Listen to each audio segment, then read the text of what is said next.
Broad Street Review podcast is an extension of Broad Street Review, Philly's home for arts, culture, and conversation, an online arts and culture journal covering the greater Philadelphia area. I'm your host, Darnelle Radford. Today on the podcast, Alex Burns, Artistic Director of Quintessence Theatre Group, stops by to talk about their 14th season, the Love and War season, which continues with a production of the Scottish play by William Shakespeare. Here is my interview with Quintessence Theatre Group's Artistic Director, Alex Burns.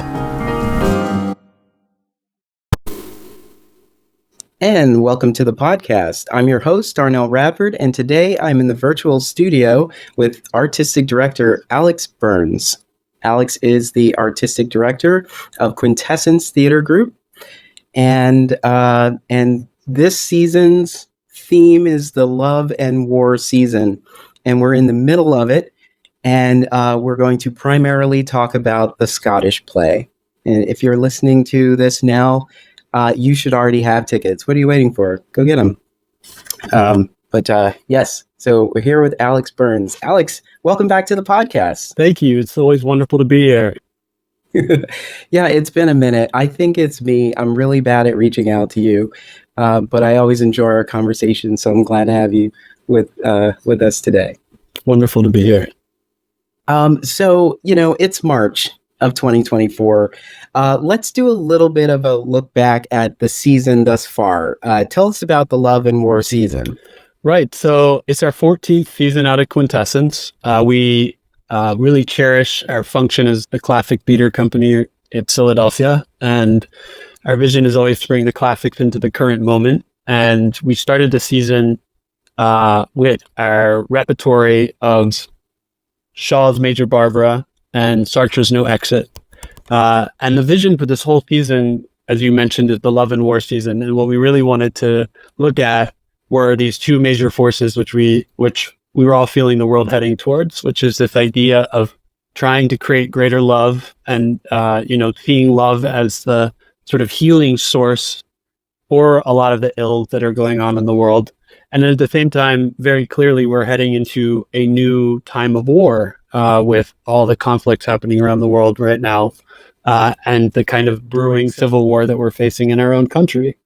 And so we really wanted to select a series of plays that looked at all the sort of full diaspora of what it is to find love in conflict. What is it to, find conflict in love and really dive right into that kind of world. I think it was also interesting. I think, I forget exactly what Philadelphia Theater Company's sort of theme was for their season, but it was very similar. I think it was Love and Ambition, maybe. So we're all kind of, I think, feeling the same feelings. And yes, as I said, we started with Shaw's Major Barbara, which is one of my favorite plays. One of the great debate plays about the power of love and the power of war and the need for love and the need for conflict and how conflict works to change things that are structures, power formations that are either not working or are problematic. And so that's how we started our season with that brilliant comedy.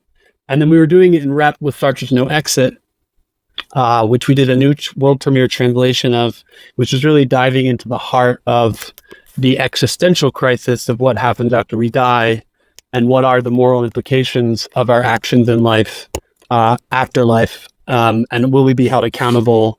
And interestingly enough, in Sartre's existential fantasy, we are, and we then even have to navigate the repercussions and our attempts to find some kind of salvation in that space.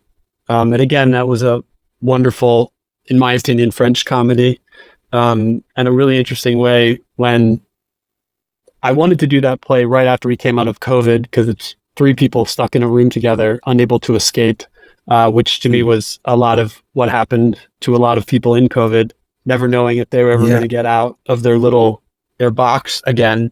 But we held off because we were trying to figure out the right translation and the right actors. And then we were really lucky to find such an incredible triumvirate and supporting cast member to make that play possible. So that was our fall.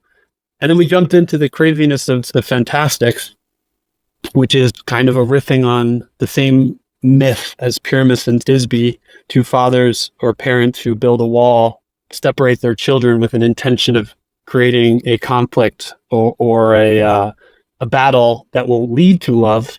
Pyramus and Thisbe ends with suicide, mistaken youthful energy, and the Fantastic ends with love. And it was a really delightful retelling of that tale with an incredible cast: Frank X, Eleni Delopoulos, Steve Wright, just a really stellar A-list Philly group. And then at the same time, for our youth audiences, we were presenting Saint-Exupéry's The Little Prince, that was led by just Cynthia Elland and Jared McGlenigan. And that was a completely different kind of fantasy tale. Similarly, the story takes place as a pilot, an aviator, crashes into the desert mysteriously, and then is about to, on the verge of starvation, meets this intergalactic little prince who takes him on a wild adventure to rediscover his youth and his innocence anyway, and his artistic spirit. And so those two pieces were done in repertory, which was very special for the holidays. And this is our Shakespeare that we're now on. We're doing Shakespeare's Macbeth. I had the privilege of doing the last one of the last big productions of it here in Philadelphia at the Arden. And the last time I was doing it, it was 10 years ago, so it was a very different time in the world. And I don't know if you remember back then, but like everyone was obsessed with Game of Thrones, and I was so disappointed by that TV show because of how bad I thought the dialogue and the writing was. And I just kept thinking, if only we had a poet like Shakespeare to write the language of Game of Thrones, it would be so good. And I was also frustrated because people kept saying, "Oh, the theater is not really my thing. I don't really care for it." And yet they were spending umpteen hours watching this television show. So the real goal of that was to get people back into Shakespeare and realizing that Shakespeare really wrote most of these stories or told most of these tales in his own way 400 years ago. And, that seeing people fight with broadswords and chopping each other's heads off and things like that was a very fun way of going to the theater, and a part of theater that we had kind of forgotten about. So that was really the focus of that production.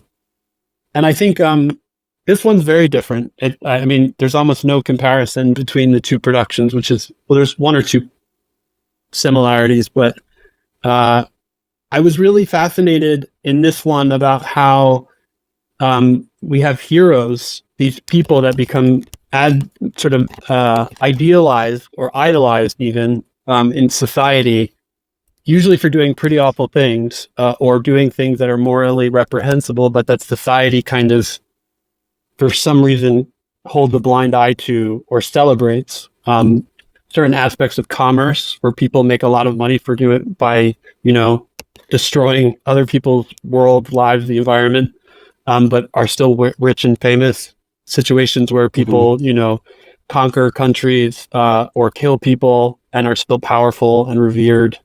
And the confusion that creates. And so I was really excited to do a version of this play where you had a much younger warrior soldier who was perceived as a hero, who then, through his own ambition and through the world and the fate, is kind of cajoled into taking what is already innately powerful and complicated in terms of his relationship to violence into his sort of career and ambitions.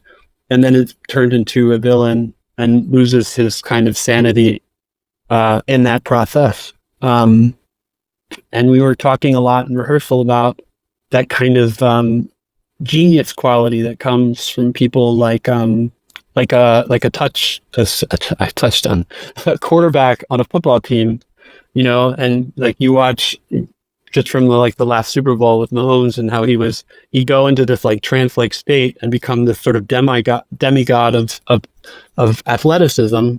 And what is that madness that someone goes into when they elevate themselves into that level? And where was that similar to Macbeth, this soldier warrior who somehow manages to do these incredible things, and then ends up trying to take over a kingdom. I do think it's interesting. I've been kind of noticing more in television that the way these stories play out, we kind of watch the origins of a villain story. And because we were presented with a character first, we tend to sort of side with them in their trauma. And we follow them. We hope they get through it, like case of Game of Thrones, where we, when we got to that like pivotal moment, I was like, I think this whole series was the origin of a villain story. Yeah. And I thought that was wonderful, even though everyone was so upset because they had an idea of where the storyline was going to go. And I was like, but if they went there, wouldn't you have been on social media talking about how obvious that was? I saw that at the beginning of the season. Yeah.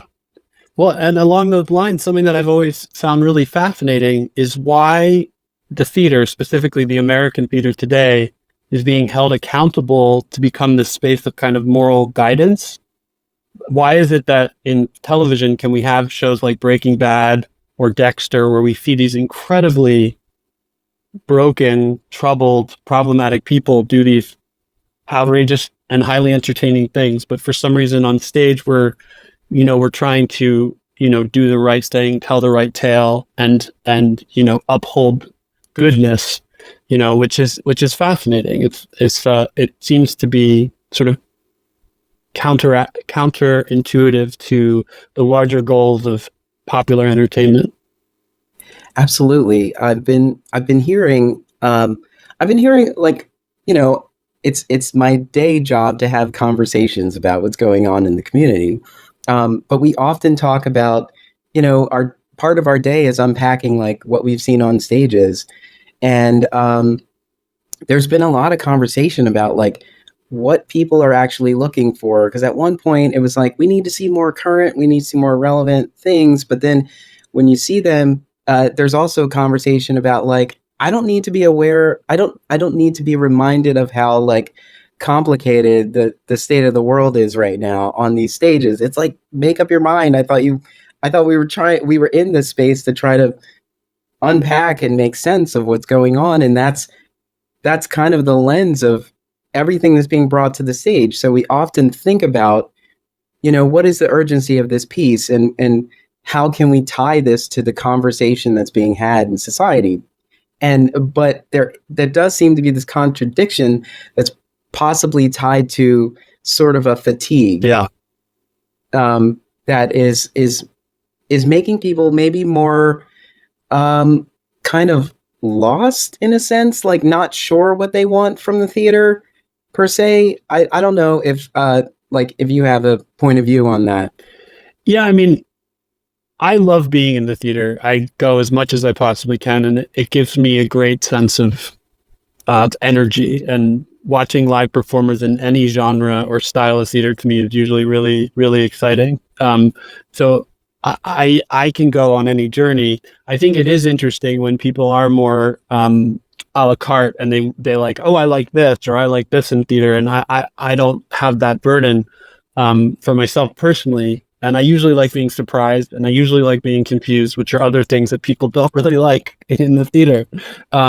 So I think for me, it's really just about figuring out what is it that makes the event as alive as possible and as true artifice, as truthful as possible. And if you can make those things true and real, then it creates really exciting theater. And one of the great things about Macbeth is one of the elements of it is blood, which, in a play that everyone who dies is going to have to do the play again the next night. So you can really push this idea of theatricality just through the aspect of violence. And it makes me so sad. I mean, there was a whole period of theater where everyone was going to the theater just to see how bloody it could be, to see what body part was going to disappear and what was the body count going to be.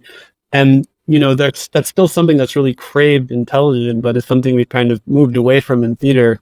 I remember when Theater Exile did the Lieutenant of Inishmaan. Yeah, Ishmore, sorry. And and just the thrill of getting to watch those characters get brutally cut apart and the whole room covered in blood is awesome. And that's the heart of the Jacobean theater in which Macbeth was written.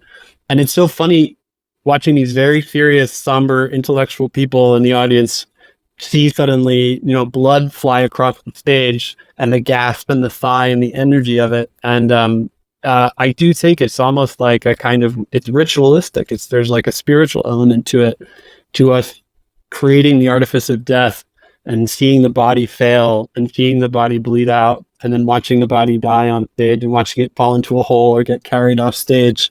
I think it's very healthy to be able to do that in the live room with an audience, knowing that it is theater, as opposed to, something you're watching instead on a screen or even worse in real life. Yeah, absolutely. So tell me a little bit more about what you're thinking about entering into the Scottish play 10 years after you directed at Arden. Yeah, so it is one of my favorite plays. I think about it constantly, and there's so many lines in it that are immortalized and in popular culture outside of the context of the play.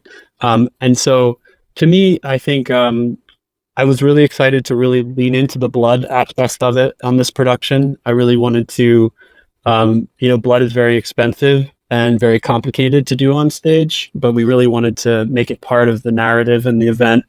I was also determined the witches are these characters in the play that are renowned. Everyone can quote at least one of the witches' lines from the play. And what's so interesting to me is they're so dynamic. They're supposed to be these horrifying, scary, not even Earth-like creatures. They have these magical powers where they can disappear and make things happen. But they're also incredibly goofy, and they love dancing and they love telling jokes, and they're very bawdy. And this idea of this fury-like witch, wayward, weird sister character was something that I really wanted to lean into. And so we've even put in some of the early publications of the play, there were these longer scenes with the witches that we've put back in to give them more of a showcase. And we've put their songs and dances in, which normally get cut. And we've left Hecate in, who comes as their superior force to chide them and sort of guide them in to kind of confuse the metaverse of the play. And so we've really leaned into that aspect of the story, which has been really exciting to elevate all of that.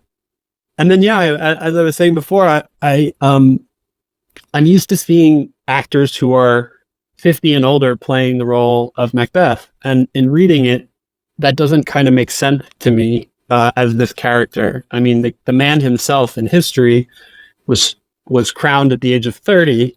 And, that also seems more rational that an ambitious younger or coming into middle-aged man would kill his superior or his mentor to take over and, do better or do differently.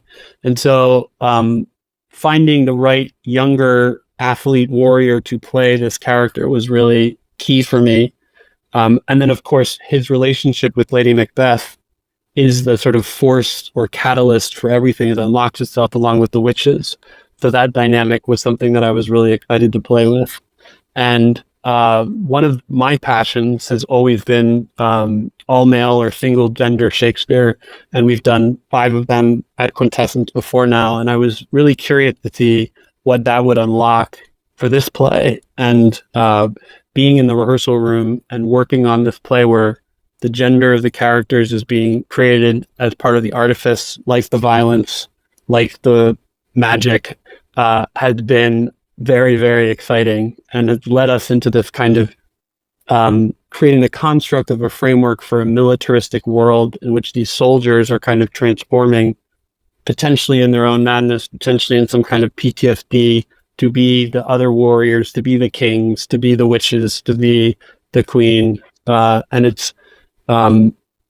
I think of this play as like a roller coaster through hell or a nightmare, and we're really creating that experience for the audience, which is exciting to me because I think that the most dangerous and deadly thing for Shakespeare is when it becomes stale or stagnant, and when the language disappears into concept or into lack of elocution. And so by pushing the language forward and creating this incredible theatrical event around it, I think we're doing a pretty exceptional version of this play. Interesting. And so the thought of all male or single gender productions, is that your thoughts? Is that a departure from where society expects us, what society expects us to do with casting today? I'm just thinking about, like, I think before you even went into rehearsals, there was buzz about this production, just because of its announcement, and it sparked an interesting conversation. And I was just wondering your take on that.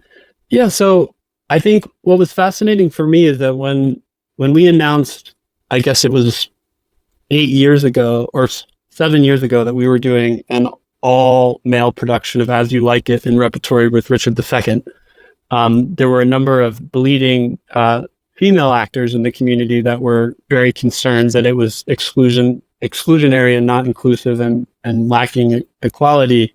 And a lot of conversations were had around those productions at that time, in which I felt that we were able to demonstrate the kind of theatrical power of allowing gender to be something that you are using from a performance aesthetics or performative approach. And to see a male identifying actor playing Rosalind brings levels of comedy to the performance or resonance to the lines that were referring to the male body parts underneath the dress of the actor playing the role. So that was clear and kind of exciting at the time. I knew that conversation was going to happen again with this production when we were moving toward it. And for me, really, I wasn't sure which way we were going to go as we were auditioning actors. We didn't start out saying this is going to be the all-male production, because you don't really start out that way. You're looking for the right actors. And then when Scott Parkinson, who was a friend of mine and one of the leading actors at the Chicago Shakespeare Theater, said, "Hey, I'd love to do this with you," I kind of felt, all right, this is how we're going to do this. And it all kind of started to lock together. And I had seen Scott in one of the most famous all-male productions of Shakespeare. He played Queen Margaret in Ed Hall, Rose Rage, which was Ed Hall ran Propeller Theater, which did all-male Shakespeare as part of its mission. And he then recreated the production with American actors at the Chicago Shakespeare Theater, and then it went to New York. And seeing Scott play that role really just was transformational for me as a young director, professional director doing Shakespeare, and really kind of, to me, again, showed me a style of Shakespeare that was really thrilling. I do hold drag as an art form very dearly, and love the idea of how the illusion of gender and the illusion through drag really allows for a kind of distancing of or heightening of the idea of gender and its roles in society. And so I've been, trying to engage in as many conversations as I can. There have been a lot of them, and excited for them to continue. I think my hope is that there's more Shakespeare everywhere. I think I benefit from every time I see a production of Shakespeare, whether it's all female or all male, or all anything or everything. And I don't think there's a need for it to be exclusively locked down, because it is hopefully done as much as Shakespeare's done. And I think that for the people that do come and see it, they will think very differently and have a completely different appreciation for specifically the role of Lady Macbeth that they wouldn't have with another actor other than Scott. And I think that does have to do with Scott's excellence as a performer and also his gender identity. So that's part of the excitement to me. I I know it's dangerous to say, but I also think that theater is a space where artists should create the work that they want to create, and the people that want to come and see the work should come, and the people that don't want to come see the work should, see the work that they want to see in other places. And I'd hope that the theater will always be one of the freest spaces for people to create the art that they're most inspired to create. Yeah. I often think if there is a conversation on either side, like that's a good thing, because we haven't seen the production yet, so we're just forming an opinion based on assumptions. And so I was saying, like, as these conversations were coming up, I was saying, it seems like there are going to be people who are very interested in this choice and want to see what you do and how you do it. And then there are people who feel the way they feel currently, who really can't have a fully realized thought process unless they come see it. So, so I hope everyone comes to see it, because it's really about being engaged in the conversation, however you are. And I always think that there's so many elements, like this is a layer of this conversation you're having on your stage. And, reviews and think pieces, they'll continue this conversation. As the show closes, people who have seen it will continue to talk about it, and that conversation will continue to move forward. And if our listeners and the people in the community are much like me, you will find that your view on your experience continues to evolve the more conversation you have. And so I feel like whenever I tell somebody about something I've seen, it's consistently evolving, my thought process, my viewpoint on it, because everything is still coming at me today and kind of filling my overall view on my experience, which is why whenever I go into a theater, I always post on social media, like, tonight's experience, because I'm willing to give myself entirely to this experience and try to see what the intentions were, instead of walking in with preconceived notions. Yeah, and I think what's really spectacular about any kind of theater that is successful in using artifice is that it inherently kind of elevates the whole event, the story, the perspective, the audience's imagination steps into the piece of theater on a more heightened level. And so when the play starts, I'm sure everyone is very aware that this was a group of male identifying actors standing on the stage. And then by the time the play is over, I think that the event of it has transformed everyone into the different roles that they play. And I really, really, really hope that, not to cause harm or limit people from being part of different theatrical processes, but that fundamental act of being able to step into a space and to tell a story and to transform into these people, these larger than life characters, and to explore them, doesn't get locked into these rules of codification of identity. Because, I think the spells that we cast as theater artists and what we give to humanity is that we say that we are each everyone, and we can each become everything we want to become on the stage. And I know that's a very complicated argument when a lot of people don't feel like they have access to stages to be on. But if we can keep fighting for the one and also keep the opportunity available for the other, I think we as theater artists are at our most powerful. Yeah, absolutely. I wanted to talk a little bit about the dive a little deeper into the production itself. Mm-hmm. I see that you are wearing several hats. It's director and design. Mm-hmm. So tell me, like, when I saw that, I said, I guess you have a clear idea of what you want to do here. Well, yeah, I mean, that you're taking in. Quintessence is kind of known for, if you read through a lot of our reviews, people use the word minimalism or bare stage or usually sometimes not as nice words, but the focus is always for us on finding the best actors and putting all the focus on the text and the story we're telling. But then you come to these plays like Macbeth, where there's a lot of stagecraft that's called for in terms of the magic, in terms of the event of the play. And we also really wanted to lean into that. So we're doing kind of both with this production. As my scenic design, I've really just created a platform on which all of the magic can take place, and put it in a certain space in the room where we can take advantage of the extraordinary Art Deco archways of our building, which create the palaces, which create, the forests, which create all the different spaces of the play. And so knowing that that's what I wanted to do, that was something I really felt comfortable taking on and was excited about.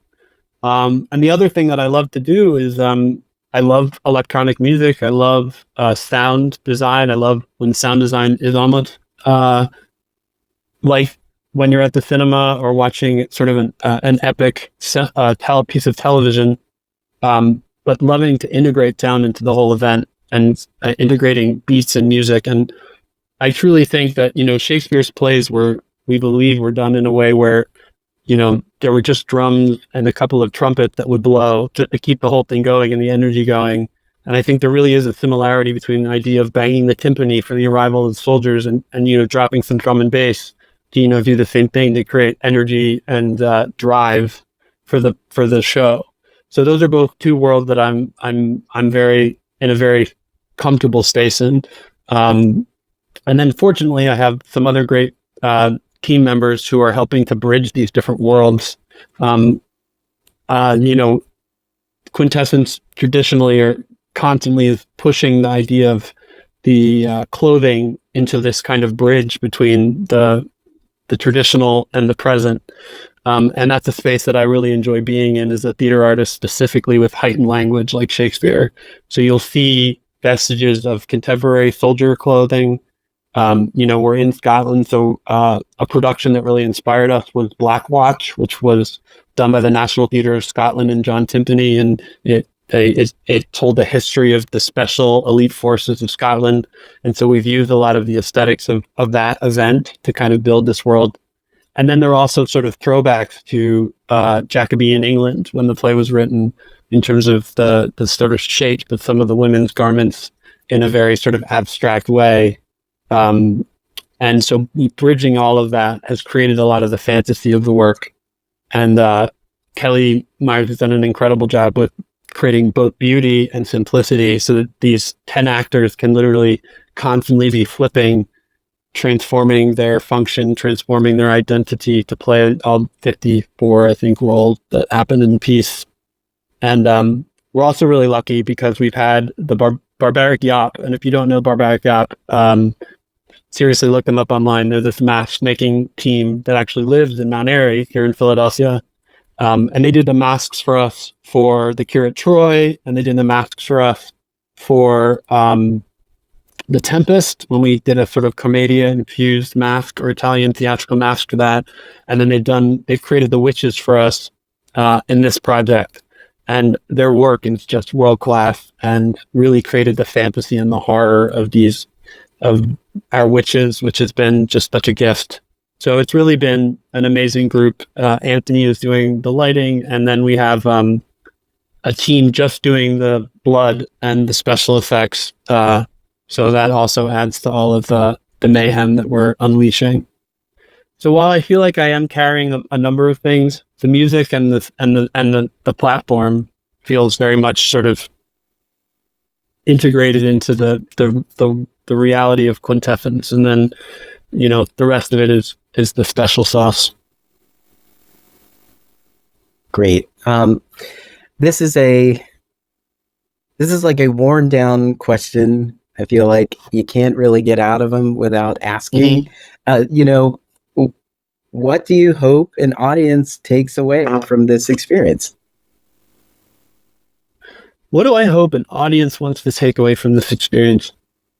I mean, I'd really like them to be exhausted from the thrill of the whole thing. I love epic drama when you just get taken on this huge ride of emotion and an event that all you can do at the end is stand up and hoot and holler and cheer the same way you do at the end of a football game or a great athletic match. The athleticism of the performers, both in terms of the text and in terms of their bodies and of the whole crew that's making this happen. You could just feel it. It's just pulsing through the room. And it's really an event. And that's the kind of theater that I love. And this play really delivers on that kind of event. So I hope you are out of breath. I hope you cried a bunch. I hope you're really exhilarated.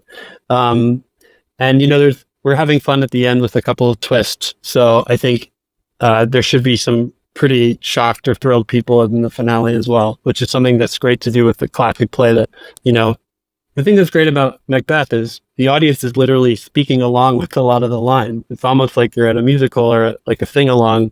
It could be Rocky Horror Picture Show, and instead you have the audience under their breath, kind of tomorrow and tomorrow and tomorrow, or double toil and trouble. And that's incredible, right? 400 years, these words have become so integrated into our consciousness and imagination. And then we bring our community of Philadelphia into a room together to go on the journey one more time. And I think we're doing a pretty exciting job at unleashing all of its forces. Yeah, I was thinking that a certain, the younger generation might resonate to Something Wicked This Way Comes as a musical piece in Harry Potter films. Yeah. Yeah. I was just, I'm always thinking about like, what is the most current kind of thing you can pull that from? But as I heard it, I was saying like, oh yeah, some people are going to tie themselves to that and be like, I thought it was just here. Mm-hmm. No, mm-hmm. Definitely inspired. I was going to ask because I had I had recently experienced the tragedy of Macbeth, the Apple TV film starring Denzel Washington and Frances McDormand, and I was wondering, in your opinion, have any of these productions, these films, gotten it right? I think they're all just so different. The same way, seeing each different theatrical director's approach to the plays, different film versions have all been fascinating in their focus and approach. There are moments in each of the famous film versions of Macbeth that haunt me or I think about, that I reflect upon. I don't have a favorite one. I don't think. None of them kind of deliver on all the different levels that I would like them to. And I think the main reason is this language, the essence of this piece for me is the language. And film is just not the right medium to deliver and to share and unleash the power of the language. So, it's always the image or the sound design or, the sound and fury of it that's winning in a film. And I think, the first time I got to explore this play was when I was in seventh grade. Yeah, seventh grade, with a bunch of seventh graders, and we just screamed and yelled and, covered each other in blood. And that was incredible. And I think that was probably one of the best productions of it I've ever seen or been part of, because it was so like present and earnest and the language was so clear. So yeah, that's my thought on that. There were a lot of things that I thought were exciting about the Denzel Washington one, but I didn't feel like the poetry of Shakespeare was served by it. Yeah, I always think, somebody has a vision and this is their medium. So they want to, take a stab at it. I hope that, when a piece of theater makes its way to the big screen, that it's in some way inspires people to go back to the original, to go to enter a theater and experience it that way and see like, this was obviously, larger because, they're using sound stages and they have all these elements, but I want to see like how it was, how it's classically, expressed. And even though every director has a, has a different lens, You're right. There's something so unique about theater and being in it live and experiencing it that is, you can't compare to a film that's been in the can for like a year and, doesn't necessarily release at a time where the conversation is relevant. It's just coming out. Yeah. And but the element of live, you're taking in everything that's going on. If this was a snow day and you're doing the show, that's affected. This performance is now through the lens of a snow day, Yeah, 100%. And you're thinking about all of that. And so those are like the elements we kind of take for granted. But when you think about it, it was such a beautiful day today. And then I got to see a wonderful piece of theater, and it really spoke to me because everything else in the day was just like setting me up to like be in here and not think about what was going on, or the day was trying. Yeah. And this piece took me on a ride, and so was an interesting sort of bookend to my day. Yeah, and the thing for me too is I think theater does psychological thriller and horror better than film does, and it's a genre of theater that we don't spend enough time in, because if you have an audience, you can scare the shit out of an audience on stage, and literally it's just a couple of little bells and whistles and an actor standing clever there. lighting. Yeah, and exactly. A simple flash. Yeah, and I didn't see that. The audience's imagination does so much for you, and you can almost like asphyxiate an audience or drive it into a madness with some good stage craftsmanship. So that's part of the thrill too, and I think film has to work very hard to take you into that psychological space, and theater we can just kind of jump right into it. I love when there's a moment of reveal and the entire audience is on the same page. Mm-hmm. When everyone gasps or there's this murmur and you're like, wow, they all got it. They got it. They were paying attention. This is amazing. There's nothing like it. I mean, you can, in an action film, you do get the excitement of everyone else who's just as excited for you, but it's these artists are on stage. They're doing this work every night, and for them to be there and take their bow at the end, after you saw everything that came together, all of the elements, and even the elements that you don't see because they're backstage and behind the scenes and all that, all of it came together. When those lights come up one more time for the ensemble to take their bow, and it's just, for me, it's like a sense of being so full. And like, I can't believe I was fortunate enough to have this. And I feel like in every theater I go to, I'm like, thank you. Thank you I know it's not easy to produce theater right now. So thank you for doing all of this and making it happen. So with that being said, I want to ask you, about Quintessence in general. Given the state that we're all in right now, what does Quintessence Theater Group need? Yeah, I think in reality, like all theaters, we're just trying to find greater resources so we can pay all of our artists better, so that we can continue to tell like large format stories with large ensembles of actors and give them adequate rehearsal time. And this idea of, you can do it for cheaper, or, people, I think the funniest thing is there's a total lack of respect for the quality of the theatrical or stage actor in our country, but also very much in Philadelphia, and really finding a way of changing that perspective and, convincing the foundations to invest in and underwrite the well-being and livelihood of our artistic community is something that we somehow have to change. And that's as much for Quintessence as it is for everyone in the city. And to say, how do we do better in that regard? How do we protect and keep artists in our city, and give them this opportunity?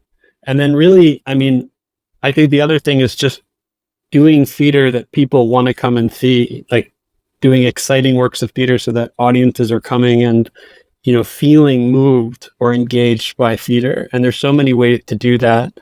And, therefore winning the trust or reconvincing or rebuilding a relationship with audiences who, because of the pandemic or for different reasons, are as happy to sit at home, watching countless hours of streaming television, as opposed to the thrill of being in the room with their fellow citizens and watching the great artists of our city do their work.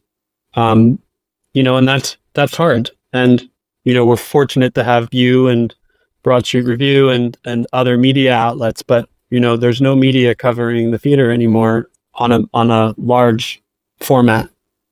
And how does an artistic community survive if the paper of note isn't writing reviews and isn't focusing and spotlighting the excellence of the art that happens in our city?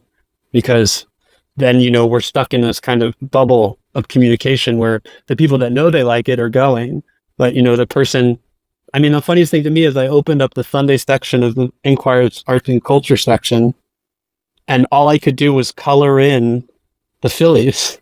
It was, it was like coloring. It was like a color book for the Phillies. And I was like, oh, this is so appropriate.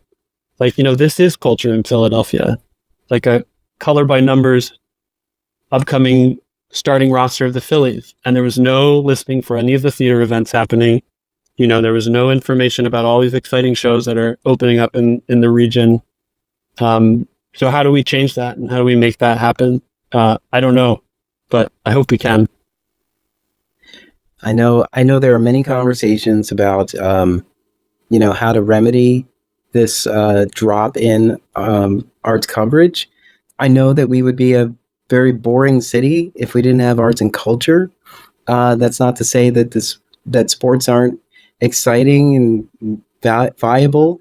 I always say that I'm a Philadelphia fan, so I tend to like jump on the bandwagon when I know that they're riding towards success. But it's just in general, it's like, yes, I'm a citizen, so yeah, I'll celebrate. I'll put my cap on. I got a shirt with the right colors. Yeah. But yeah, I don't know what I would do if I didn't have all the theaters to take part in the city. I don't think I would be a diehard sports fan if theater didn't exist.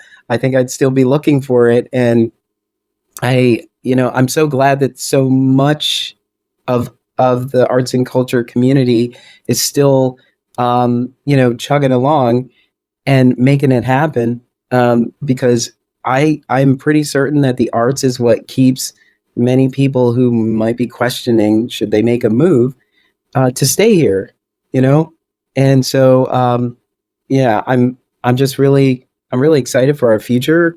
Like, I really want to see, I know we're not going to go back to what we had before, where it just felt like we had an abundance in a way that was like, oh, there's so much. Like, there's this energy during the Fringe Festival where people have no problem seeing several shows in a day, but we've never really carried that mindset throughout the season. However, we do have this mindset of, I got a show on Tuesday, I got a show on Wednesday, and I have a show on Friday. And I have seen over the past couple of years that the people who were out there doing that, myself included, have kind of scaled back a little bit. Yeah. And said, you know what, I'm kind of glad this car has slowed down a little bit, but I do feel like we are yearning for it again, and we are getting back to it, because that energy is still there. And I'm so glad that, organizations like Quintessence are still here, because it is speaking to a resilience of our community. I just hope that it's not giving people a false sense of confidence that, we're fine. Yeah. Yeah, that's a hard game to play. Yeah. So, in closing, how can our listeners join the conversation of the Scottish play? Yeah, so our website is the best place to get all the details. That's qtgrep.org or quintessencetheater.org. We're also on Facebook and Instagram, so it's a great place to follow us. Check out the work, see the incredible photos, and then just come on over to the Sedgwick Theater. We have both Chestnut Hill East and West and the 23 bus all the way from Center City that come out here. A very easy trip. It's 8 miles as the crow flies from City Hall. So come find out about another great neighborhood in this wonderful city that is Philadelphia. Because it's worth the effort, and the building we're in is spectacular, and we're making it even more so as we slowly take it over. So it's exciting.